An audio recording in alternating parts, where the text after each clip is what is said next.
அண்மை செய்தியை பார்த்து கொண்டிருக்கிறோம். டெல்லியில் அடுக்குமாடி குடியிருப்பில் தீ விபத்து ஏற்பட்டிருக்கிறது. தீயிலிருந்து தப்பிக்க கீழே குதித்ததால் பலியும் ஏற்பட்டிருக்கிறது. அது தொடர்பான அண்மை செய்தியையும் காட்சிகளையும் பார்த்து கொண்டிருக்கிறோம். முழு விவரங்களை வழங்குவதற்காக செய்தியாளர் மதியழகன் இணைப்பில் இருக்கிறார். மதியழகன், தீ விபத்துக்கான காரணம் என்ன? கீழே குதிச்சதுனால உயிர் பலி ஏற்பட்டிருக்கு. எத்தனை பேர் உயிரிழந்தாங்க? என்ன நடந்தது?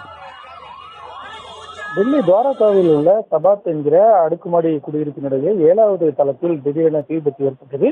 தீ பிளம்புகள் கொழுந்துவிட்டு எரிந்ததன் காரணமாக கரும்புகை சூழ்ந்தது.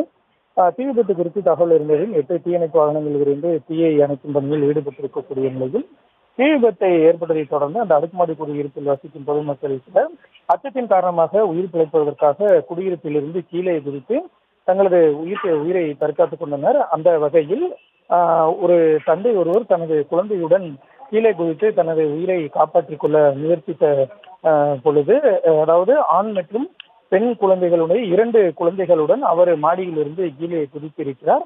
அதில் மாடியிலிருந்து குதித்த நிலையில் அந்த 2 குழந்தைகளுடைய தந்தையும் கீழே குதித்த நிலையில் அவரும் உயிரிழந்திருக்கிறார். மொத்தம் 3 மருத்துவமனையில் சிகிச்சை பலனின்றி உயிரிழந்திருக்கிறார்கள். தீயணைப்பு வீரர்கள் தீயை அணைக்கும் பணியில் ஈடுபட்டிருந்தாலும் கூட முன்கூட்டியே தங்களது உயிரை தற்காத்துக் கொள்வதற்காக அவர்கள் கீழே குதித்த நிலையில் தற்பொழுது 2 குழந்தைகளுடன் தந்தையும் உயிரிழந்திருக்கிறார்.